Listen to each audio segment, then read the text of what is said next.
to Legal Echoes, where we question our past to sharpen our future. Today, I'm your host, Adriana, and we have here an 11th grader classmate and guest. Jordan Legend, and I am happy to be here. Thank you for having me. Today, we're unpacking an excruciating case of Heart of Atlanta Motel versus United States, a 1964 Scudius case that shaped civil rights enforcement. I'll ask the questions and you'll guide us through. All right, so I'm going to lay the groundwork here. The Heart of Atlanta Motel was a motel owned by Morton Ralston Jr. And basically, his old deal was he wouldn't rent rooms to the black guests during the Civil Rights Movement. And after the Civil Rights Act of 1964 was passed, Title II banned the racial discrimination of hotels and restaurants on all those businesses alike. Of course, he didn't like that. So he sued the United States for overstepping their private business boundary. Him and other businesses did the same. So the plaintiffs were business owners challenging Title II of the 1964. Okay, so my question here is what constitutional issue did the court consider? Okay, so the constitutional issue was, to be simple, this. Could the Congress use the Commerce Clause to prohibit racial discrimination by local businesses and their power? Okay, how did the Scudius court rule and why? The Supreme Court of the United States ruled unanimously for the United States. Unanimously means 9-0. Everyone said United States. It upheld Title II as it applied to the motel. They found that the motel had advertised nationally to interstate travelers, but still banned them, which took away money from interstate travelers, reduced time, which in turn affected the national economy. So in that way, it applied to Title II, which made it constitutional. Okay, so what immediate and lasting impacts did this decision have? Immediately, the ruling validated the use of federal enforcement of anti-segregation rules in public accommodations across the country. Hotels, motels, restaurants, and all businesses alike, we were finally allowed entry. No need for lunch line boycotts. We were let in.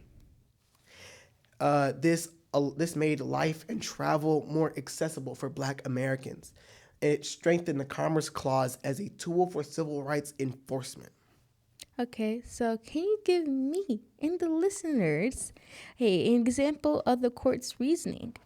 Okay, so the best way to explain it is imagine you are a restaurant and you refuse business to Black people, us.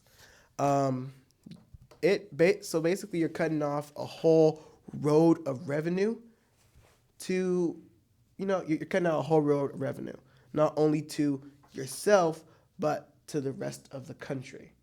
And they're like, hey, the country, the United States, need this money. I am going to enforce Title II on you to make you do so. All right. That's how it works. Thank you for the amazing example. I really like that example. So, any important nuisance or criticism listeners should know? Yeah, so basically, it leaves open one question. Should we keep on relying on the Commerce Clause to protect our rights? Basically, the Commerce Clause, it isn't a 1964 Civil Rights Act thing. It's more of a Constitution thing. And so it's like, well, the Constitution is known to have loopholes. We were worried that if we were to continue using it, would someone use it for our disadvantage?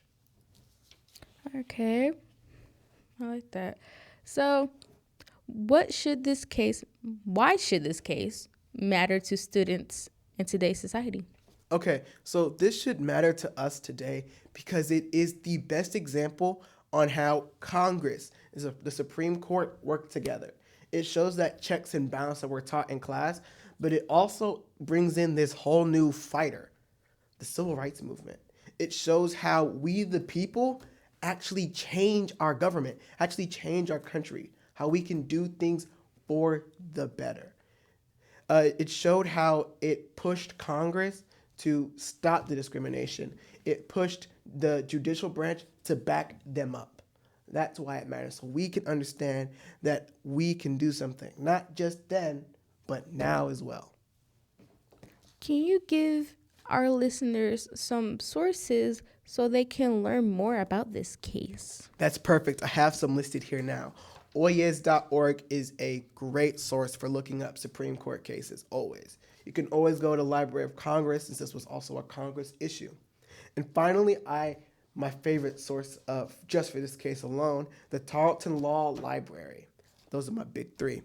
All right. Thank you for these sources, and thank you for joining us today with Jordan Legend and your host, Adriana Johnson.